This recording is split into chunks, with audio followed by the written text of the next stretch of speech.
that your word is alive and Amen. you are alive in us. Thank you, Lord Jesus, for the cross.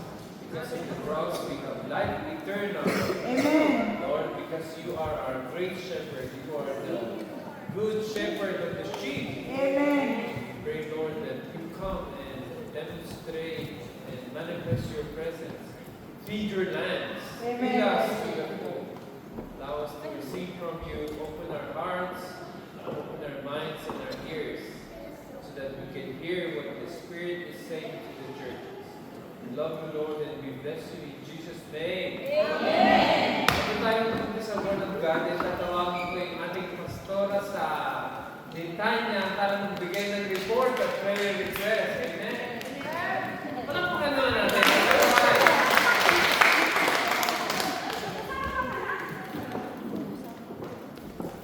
Hindi, nag-aaral na ng todo. Praise the Lord. Thank you, Pastor. Beses na siyang nanay. Amen. Praise God. Hallelujah. Salamat at nakakita kami muli dito. Amen. Thank you, Pastor, sa pagkakataon muli na, praise God, makapagbigay ng report. Dalawang bagay lang po gusto kong sabihin. Yan po yung Thanksgiving at sabi ni Pastor yung request. Amen. Papasalamat po kami sa mga prayer ninyo, mga kapatid. Dahil ang wintan niya ay tuloy pa rin naman ang prayer meeting, ang Friday service, at yung mga paghayot, at mga devotion, at saka yung Bible study online ay tuloy-tuloy pa rin. Amen? Kaya salamat sa Panginoon sa kanyang kabutihan, sa kanyang pagpapala, at syempre sa inyong pong mga panalangin. No? Alam po namin na mula Jerusalem hanggang Litanya, abot pa rin ang panalangin. Amen? Malapit lang yan. Ano? Kaya salamat sa Panginoon. At nadagdagan naman po kami ng member. Dahil nanganak na ako. Praise the Lord. Praise the Lord. Hallelujah. Worship leader. Praise the Lord. Amen. Kaya nabubuntis ulit spiritually. Baka magugulat kayo sa'yo, buntis na naman ako. No? Magbubuntis ulit. Ngayon naman ko ay siyempre naglilihi spiritually. At yun yung prayer natin, mga anak, at marami pa pong mga kasama pa sa litanya. Amen? Kaya malaking bagay po yung mga prayer ninyo, yung support po ninyo ay napakalaking bagay po mga kapatid para tuloy-tuloy dahil ang ginagawa po natin dito sa Mother Church natin dito sa Jerusalem ay napakalaking tulong po yun upang sa gayon ay hindi po mamatay yung init ng gawain ng Lord. Ano? Kaya yun po ay isang tulong po yun upang sa gayon ay patuloy po na kumilos at patuloy na lumago yung mga activities na ginagawa po doon sa Litanya. Amen? Kaya salamat din po sa very supportive kong husband. No? Salamat kahit na pagod yan. Parang pumapayat na nga siya. Healthy pa rin naman siya. Praise the Lord. Healthy kami lahat eh. Mapayat yung Buddha, healthy rin. Praise the Lord. Ano? Kaya kahit na walang trabaho si Ima, pero healthy pa rin. Amen. Kaya salamat po mga kapatid sa mga prayer ninyo at biyaya na ipinagkakaloob po ninyo sa litanya. Mga kapatid, ito po ay nakakatulong sa amin at sa gawain po ng Lord. Yun. Sa kayong prayer request po namin, mga kapatid, ay yun, siyempre tuloy-tuloy pa rin po ninyo yung pag-support ninyo, ang prayer ninyo, ang pagpunta ninyo doon. Praise the Lord, no? Parang pagod na pagod kayo eh. Kaya ulihin po ang Panginoon sa patuloy po ng pagbisita ninyo at pagdala po ninyo ng mga spiritual na pagkain at maganda po spiritual, physical na pagkain. Sana hindi kayo magsawa mga kapatid sa patuloy na panalangin at support po ninyo sa litanya. Amen. At nag-i-enjoy din po ako doon sa litanya mga kapatid kahit na sampo ang mga kasama po natin doon. Minsan pa, nasa online yung mga iba. Pero ganyan po mga kapatid kung gusto talaga nating iparating. Iparating yung mensahe po ng Lord at gawin yung tungkulin pong ibinigay ng Diyos sa bawat isa po sa atin. Hindi madali. No, mahirap talaga mga kapatid ang magsimula sa gawain ng Lord. Pero dahil nga po may mga pangako naman ang Diyos. Ano? May mga pangako ang Diyos at mayroong mga ginagamit ng Diyos upang sa gayoy patuloy po mga kapatid na lumago at patuloy na dumami ang mga member natin sa litanya. No? Kasi hindi po madali talaga ngayon, mga kapatid, sabi ko po dahil karamihan mga Pilipino po doon na stay sa mga trabaho at ano yun, maatak, ano ba yun sa Tagalog? Mailap. Naubusan na ako ng Tagalog. Mga kapatid, mailap dahil nga po sa situation din, gawa ng mga walang kapangyarihan. Kaya ng pastora nila doon, praise the Lord. Pero salamat sa Panginoon, ano? Dahil marami pong mga platform na ginagamit ng Diyos. Talaga, huwag lang talaga tayo maging tamarin, no? Kasi minsan makikita tayo ng isang bagay na madi-discourage ka talaga, no? Kapag na-discourage ka at nagsimula po mga kapatid yun, ay talagang discourage na lahat, no? Kaya salamat sa patuloy na ipinapakita ng Diyos, mga kapatid, no? Mga kalakasan dahil honestly, hindi rin po madali ang aking sitwasyon, no? Dalawa pong aking employer, couple. Medyo mabigat, no? Ulang sa tulong. Couple na yan, mas mahirap, mga kapatid, no? Magkapatid pa. Kaya salamat sa Panginoon sa kalakasan, no? Magpapakain ka, gigising ka ng maaga, kulang yung tulog. Yan po yung aking kalagayan, mga kapatid. Pero salamat dahil hindi naman ako nangangayaya. Kaya salamat talaga sa Panginoon sa strength, mga kapatid, na binibigay niya. Dahil kahit wala po ang trabaho, nakikita ko pa rin po yung pagbuhos ng provision ng Lord. Yung provision ng Lord, yung ipinapakita ng Lord sa akin, mga kapatid, ay talagang hindi ko sukat akalain at isipin na talagang mas blessed pa ako ngayon. Amen? Kaya salamat po sa inyong pagmamahal at prayer sa litanya, mga kapatid. Ang litanya ay patuloy na pinagpapala dahil po sa prayer ko. To God be all the glory. Amen. Thank you, Mr. Ryan. Tonight ay pupunta naman tayo sa Word of God. At ang title ng message natin tonight is The Holy Spirit Gathers. Ito po yun. Dapat the Holy Spirit. Yan lang. Chapter 10 na. Isa lang yan. Chapter 10. Chapter 10, the Holy Spirit hindi gathers. Umpisan natin yung ating message sa pamamagitan ng pag-focus ng ating camera kay Simon Peter. Si Simon Peter ay alagad ni Jesus Christ at siya ay sinabihan ng Lord. Ang sabi ng Lord sa kanya, nung siya ay kasama ng disciples, sabi ng Lord sa kanya, anong sabi ng mga tao tungkol sa akin? Eh, maraming mga sagot. Sabi ng mga iba, ikaw daw yung propeta ng hinihintay, ikaw daw si Elias, diba? Ang daming mga sagot. Ikaw daw na darating. Sabi niya, kayo, palagay ninyo, sino ako? Tapos sabi niya, Simon Peter, siya ang sabi niya, you are the Christ, the Son of the living God. Ikaw yung Messiah, ang anak ng buhay na Diyos. Nakakasalod na kayo. Yan ang sabi ni Peter. Kay Jesus, tama sabi ni Jesus. Sabi ni Jesus, alam mo Peter na hindi galing sa iyo yung word na yun. Yung word na yun ay sinabi, ang nagsalita sa iyo ay ang Holy Spirit, ang Father ang naglagay sa iyo ng word. Ang nagsabi ng word ay yung nagsabi, ang sinabi niya na ikaw ang Kristo, ikaw ang Mesiyas, ikaw ang tagapagligtas na galing sa buhay na Diyos, ang iyong salitang yun ay galing sa aking Ama.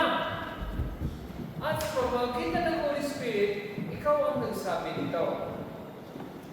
Ngayon, at sabi niya, ikaw ay isang maliit na bato, you are a Petrus, ikaw ay Petrus, sabi niyo nga Petrus? Petrus. Tapos sabi niya, and upon this Petra, sabi niyo Petra? Petra. Upon this, sabi, ikaw ay Shimon, you are a small stone, you are a Petrus. But upon this rock, Petra. Sabihin nga natin ulit, Petra. Petra. Upon this Petra, I will build my church. Sabi niya, Pedro, sa kingdom of God, meron kang part. Ikaw ba yung Petrus? Ikaw yung maliit na bato. Pero ang pagtatayuan ko ng aking church, upon this rock, is upon Petrus or Petra? Petra.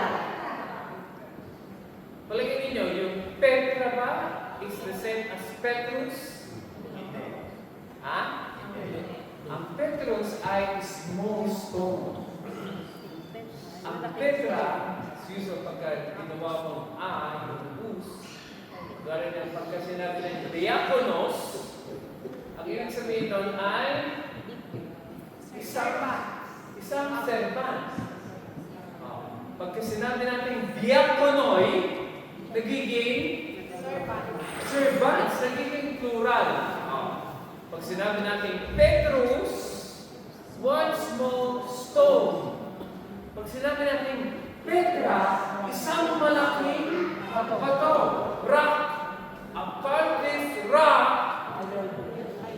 I will build my church. Ngayon, sa kanino niya i-build yung kanyang church? Sino nagsasalita? Si Jesus. Si Jesus, saan niya i-build yung church niya? Kay Petrus o kay Petra? Petra. Tanong, may pagkakaiba ba yung Petrus at Petra? Yes. Petrus ay si Pedro.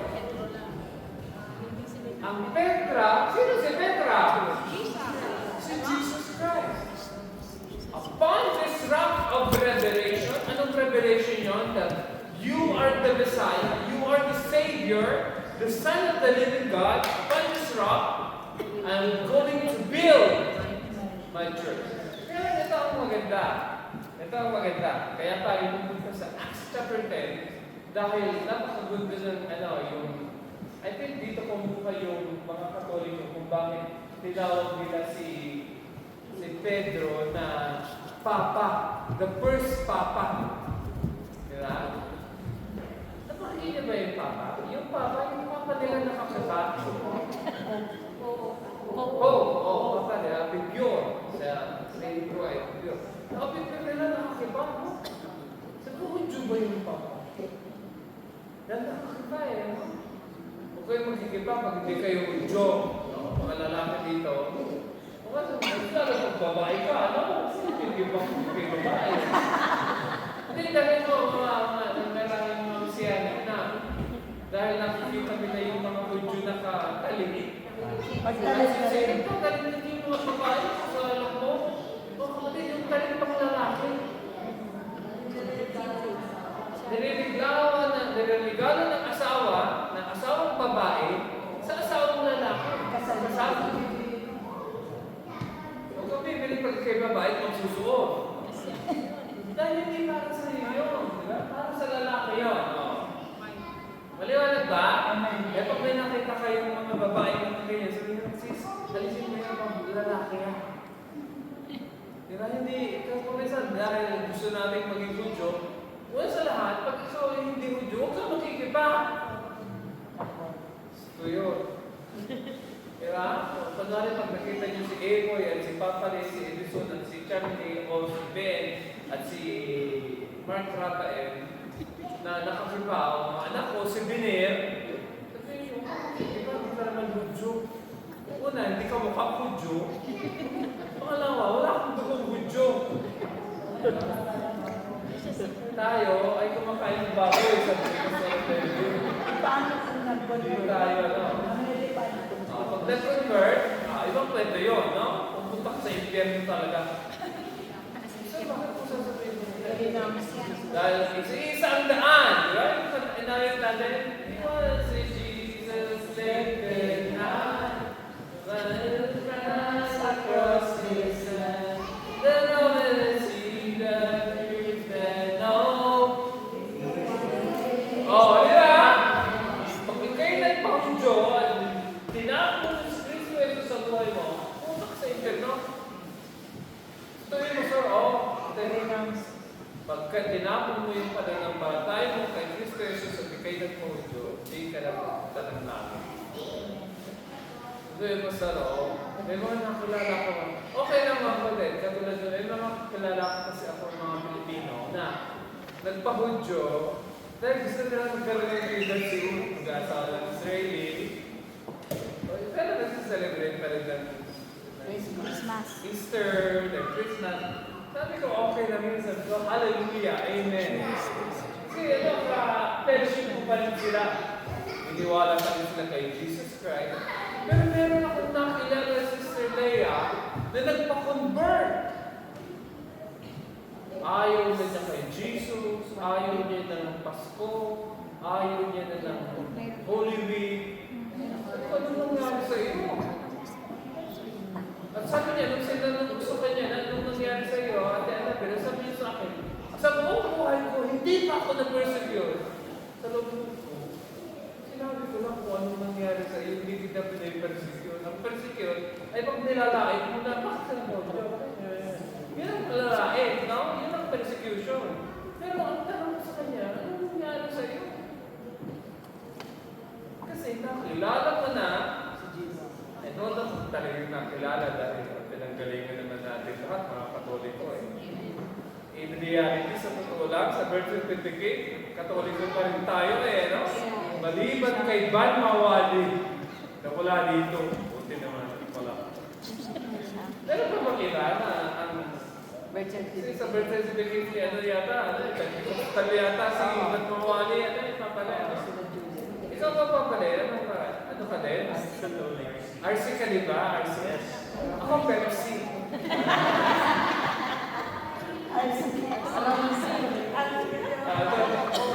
Ito. Ako Church of Christ. Dahil pangyayari sa Acts chapter 10, papakilala ko yung dalawang tao ito. Si Acts chapter 10, si Cornelius. Sabihin niyo nga si Cornelius. Si Cornelius kapatid ay isang Roman captain. Itong Roman na ito, sabi niya, siya ay isang God-fearer. Ano yung God-fearer? Alam niyo sa mga yung God-fearer? Sige, talangin natin. Bakit sa tanong na uli yung God-fearer? Kasi tapos ka na sa WNC, graduate ka di ba? Ano na uli yung God-fearer?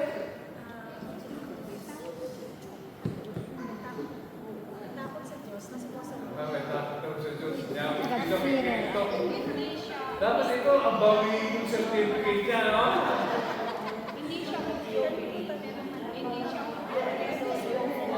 Ang God-fearer is someone who is still a Gentile, tama ka ni Annabel. Hindi pa siya Hudyo, pero one step na lang, magiging Hudyo na siya. Ibig sabihin, on the process na siya ng conversion, pero meron pang isa, hindi nyo. Kung dahil si Cornelius, tapos na niya lahat ng lessons niya sa Torah, pero hindi pa siya tuloy. Meron pang one step para maging full-fledged na Hudyo. In the process of conversion, dapat paduduguin muna yung foreskin. Mara si brother na yung foreskin niya sa sukatan para symbolic, di dyan. Symbolic na ikaw ay natuli na according to the Jewish tradition. Jewish tradition. Ayun yung last step para ikaw ay tawagin na full-fledged converted Jew. Si Cornelius is a God-fearer. Sabihin ng God-fearer, naniniwala sa Diyos sa Israel, nag-recite sa ng Shema everyday at morning and afternoon, 3 beses. Tapos pupunta siya ng synagogue, pero hindi pa siya fully converted. Mark Raphael, siya ay pa rin Gentile pa rin, goy pa din. Pag kailangan ng mga Hudyo ng papatay ng sindi ng Shabbat, pwede pa rin siya mag-switch. Kasi hindi pa rin siya 100% na converted Jew. Maliwanag ba yun, Mananbea? Hindi pa siya 100% na convert. Itong na ito, nung prayer and fast na siya, parang sabi niya, 3 days na daw siya nagpa-fasting, sabi niya sa testimony niya kay Peter. Tapos all of a sudden, may nag-appear na nag-appear? Episode, anong nag-appear na? Habang siya nag-prayer class, may nag-appear na? Vision niya. May nag-appear na angel. At sabi ng angel, Cornelius, sunduin mo si Sa kapitbahay. Peter doon sa bahay ni Simon the Tanner sa Tel Aviv, Yafo. Paano Chadwick? Diba? Doon sa Tel Aviv, Yafo, doon siya nakatira. Sunduin mo siya. Dahil meron akong mensahe dadalhin sa iyo. Habang si Simon Peter, Simon Peter nandoon sa Tel Aviv, Yafo, sa bahay ni Simon the Tanner, meron siyang nagugutom na siya. Dahil hindi siya nag-agahan. I think yung mga apostol doon, hindi nag-agahan. Hindi siya nag-agahan. Tapos, may nakita siyang pamitang vision. Yung vision ay may bumabang kumot, tapos may puno ng mga unclean animals at saka unclean insects na mga iba-ibang klaseng mga bayawak, no? Ahas, no? Tapos, mga hindi non-kosher. Tapos, ang sabi ng boses sa kanya, Brother Binera, sabi ng boses sa kanya, kill and eat. Pumatay ka ng isa sa mga dito, at tapos kainin mo yung pinatay mo. Ang sabi niya, na-recognize na yung voice na yun, ay sabi niya, Lord, mula ng aking pagkabata, at ako'y pinanganak, hanggang ngayon, hindi mo ako kumakain ng hindi kosher. Sabihin, Ate Lai, hindi siya kumakain ng baboy, no? Hindi siya kumakain ng shrimps, no? Ako kumakain ng bayawak, hindi kumakain ng bayawak, no? Hindi kumakain ng ahas, no? Katulad din ng Ate Sale, no? Hindi kosher lang kinakain nila. Kinakain nila ay sheep, no? Chickens, sila, o cow, carabao, di ba? Pero baboy, hindi. Ate baby, hindi kumakain ng baboy si Peter. Hindi rin siya kumakain ng dugo, no? Nasa niya hindi kinakain, no? Hindi siya kumakain ng mga isda na walang kaliskis o walang palitik, di ba? Kosher na kosher. Sabi ng voice, ay, kumain ka. Sabi na, no, hindi pwede, hindi ba ako kumakain? At ilang beses at baby nangyari yung vision na yun? Tapos ka na ba lang ending? 3 beses. Tapos ka na ba lang ending? Hindi. Very good. 3 beses nangyari yung vision na yun. At 3 beses na sinabi ni Peter na hindi siya kumakain ng kosher. Tapos, siya, nag-pray, tapos sabi niya, ano ba yung ibig sabihin ng vision? Diba, parang tatanong siya, ano ba yung ibig sabihin mo? Kakain ako ng hindi kosher. Diba? Habang pinag-iisipan niya yung meaning ng vision na yun, ate,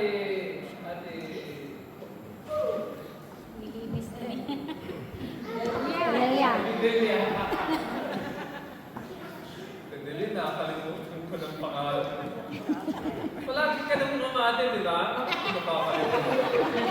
Hindi ka naman na-absent, di ba? Minsan lang. Ibig sabihin,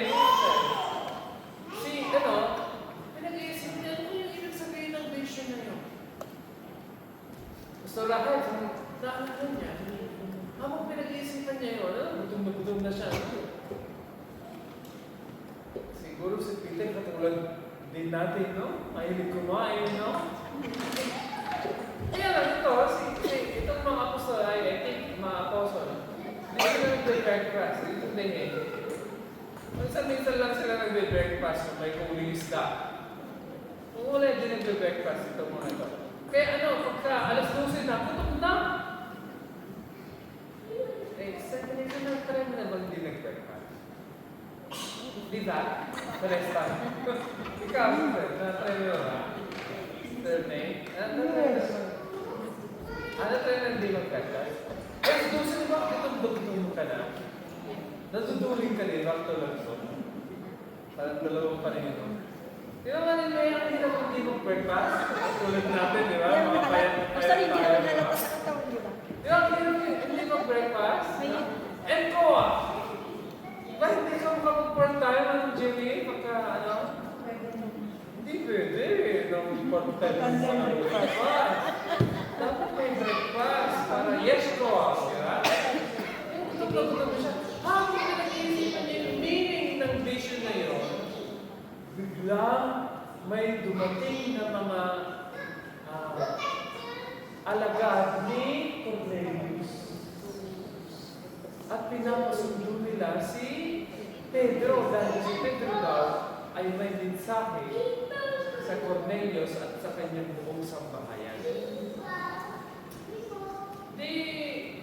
To cut the story short, mahaba yung kwento, ay sumama si Peter sa Den sa mga pinadala ni Cornelius. Pagdating nila doon sa bahay ni Cornelius, Cornelius ay lumuhod sa harapan ni Peter. Dahil ang isip niya, sabi ng angel, ay tawagin daw si Peter. Sabi ni Peter, tumayo ka, kung tao din katulad mo. Saan tayo? At ano, pinadala ko ng Diyos dahil gusto niya na ipangarap ko sa iyo ang mabuting balita. Amen. Amen ka? Sister, narinig mo na ba ang mabuting balita? Narinig mo na ba? Yes? Ang tanong, na-memorize mo na ba ang mabuting balita? Yes? Sample lang mo kami ng konti. Narinig mo ba? Sige nga, narinig mo na ba?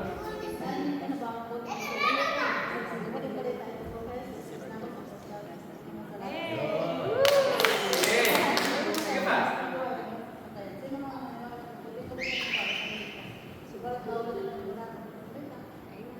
Tama na. Dito ka sa media ni Janet, hindi mo pa napag-recite to eh. Ikaw, Ate Janet, narinig mo na ba ang mabuting balita? Di pa niya narinig. Di ba niya narinig? Ang ibig ko sabihin naman sa akin, ayun ang message ni Peter. I'm sure hindi niya tinanong si Cornelius, narinig mo na ba ang mabuting? Hindi niya tinanong. Pero yun ang message niya. Si Kristo ay namatay at muling nabuhay upang bigyan ka ng buhay na ganap. Bigyan ka ng buhay na walang hanggan. Sir Lenny, yun ang message ni Apostle Peter. At mga kapatid, as much as si Apostle Peter ay nangangaral ng mabuting balita, habang siya nangangaral, Sister Lenny, may nangyari. Ano na uli ang deliverance niya, Sister Lenny? Ano na uli pinapangako ni Peter? Magandang balita. Ha? Magandang balita. Ha? Magandang balita. Ang mabuting balita. Ano na uli ang mabuting balita? Kay Jesus, na ibinako sa krus, namatay at muling nabuhay. Yeah, good.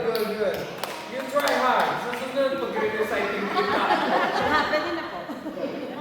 I-memorize mo na dahil pag kumisa nawawala ka sa Friday prayer meeting. Ikaw, narinig mo na ba ang mabuting balita? Na-memorize. Sige nga. Sample ng mga kapag narinig mo na ba?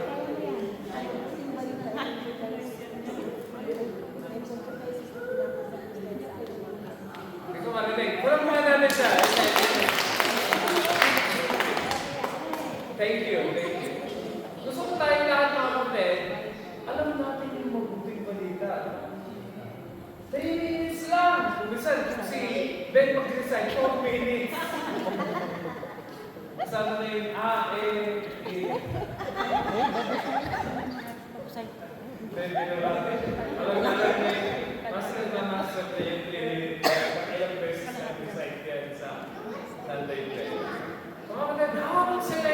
habang nangangaral si Pedro ng mabuting balita, biglang bumaba ang Holy Spirit sa mga Gentile believers. Kaya bakit kayo introduce ko lang yung Gentile believers? Mga Gentile. Sister Elisa, ibig sabihin noon, sina Peter, ang pinapangaralan nila ng mabuting balita ay mga Hudyo. Si Cornelio, ang tanong ko, Sister Elisa, si Cornelio ba yung Hudyo na? Hindi ka, di ba? He is a God-fearer, one step away to becoming a full-fledged Jew. Di ba? Pero hindi pa siya Hudyo. Ibig sabihin, kung siya yung magpapakonvert, palagay mo yung buong sambayanan niya convert na. Hindi ba? Hindi ba? Dahil siya po ang magpapakonvert. Tapos, dadalhin niya yung Judaism sa buong pamilya niya. Pero, siya muna. Yung Roman captain niya, Roman centurion na yan, kay Annabelle. Ibig sabihin, yung buong gender congregation na nakikinig, Ate Annabelle, kay Peter, ay tumanggap ng Holy Spirit habang nakikinig ng mabuting balita. Ate Kristal, alam mo ba kung anong sign na ikaw ay tumanggap ng Holy Spirit sa Book of Acts?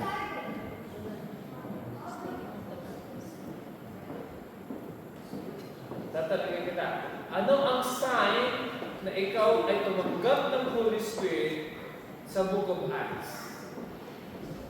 Kasi iisa ang pattern ng Book of Acts. Speaking in tongues. Ayan, dito na ako pupunta para mag-closing na tayo. Amen. Sabihin mo naman, amen. Pupunta na tayo sa ating verse for tonight.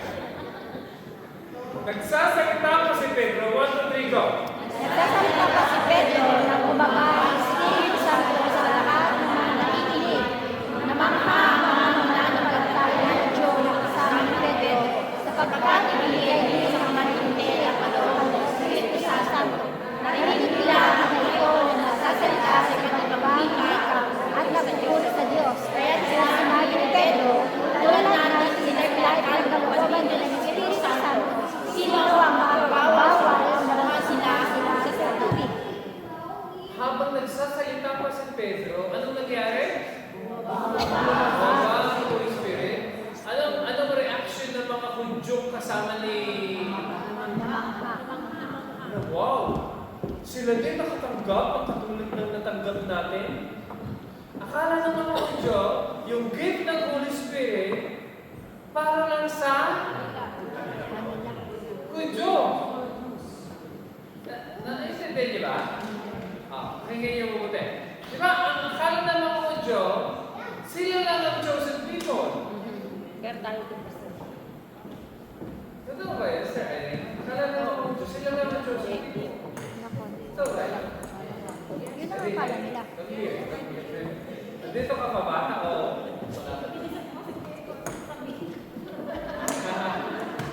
Ang tanong, ang totoo ba ng mga Hudyo, piling nila sila ang chosen people? Yes. And they're right. Yes. Pero sila lang ba ang chosen people? Tayo din basta. Sige nga, tanongin ka kita, Sister Jennifer. Sabi mo, no, di ba?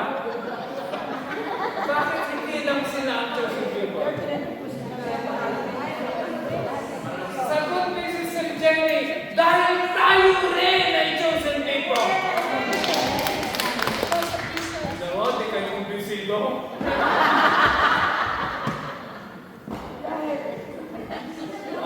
Ate Jenny, tayo ba ay chosen people? Amen!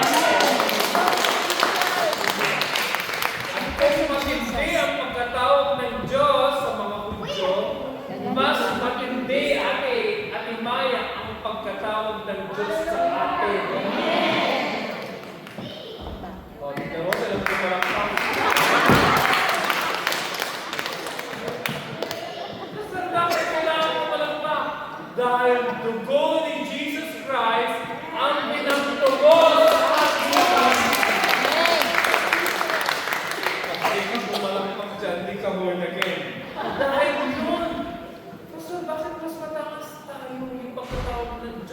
atin kaysa sa mga Hudyo. Ang pagkatawag ng Diyos sa Hudyo, chosen people sila na titira sa Israel, titira dito. Ngayon, ang bansa natin, bayan ni BBM, di ba? Ayaw ko sa hindi, ang pinagpapin natin, BBM, di ba? Taas noo si Manuela. Di ba? Dahil kapwa ko yan na... Ayaw na daw niya. Ayaw ko na mas Eh, kaya ko sa tinawag eh, dahil ayaw na niya, ayaw na niya. Gusto niya, hindi ko siya tatawagin. Ano ibig sabihin? Ito, mga kapatid. Ito ang ibig sabihin, mga kapatid. Mahirap paglaban. Tayo ay pinili ng Diyos para sa Pilipinas. Amen ba? Amen. Kaya tayo, kung hindi tayo nag-Hudyo, ng residence dito o ng citizenship, huwag ka lang mabalik. Dahil chosen people sila na tumira sa land of Israel. Oh, sila, pag sila'y pumunta sa bayan namin, nagpa-bless. Sabi nyo, hindi kayo kaya.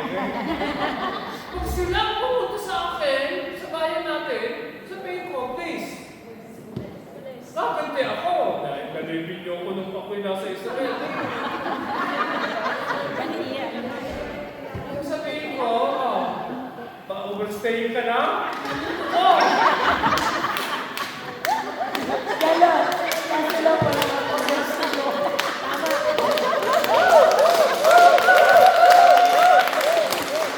Dahil ako'y pinili ng Diyos na tumira sa Pilipinas.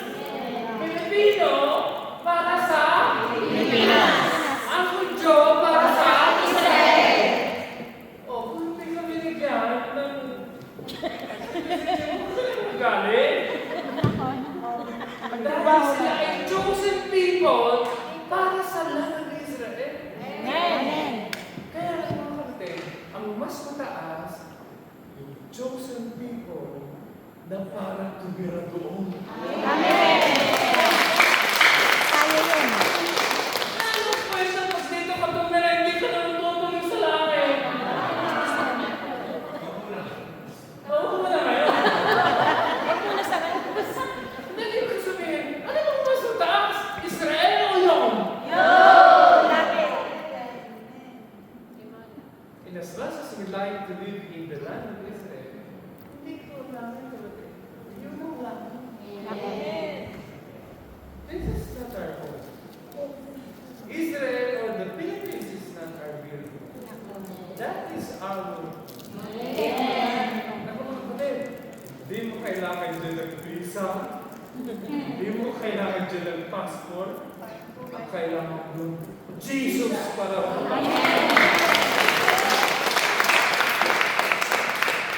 Lord, we want to thank you. Dahil meron kayong mensahe sa amin sa pamamagitan ng podcast. You open the door para yung mga katulad naming Gentiles ay makapasok sa kaharian. Sa kaharian ng langit. And Lord, we thank you for the privilege dahil kahit hindi kami mga chosen people na mga Hudyo, you have chosen us to become people of God, Amen. residents and citizens of the heavenlies. Amen. We thank you for this truth and we love you in Jesus' name. Tayo lang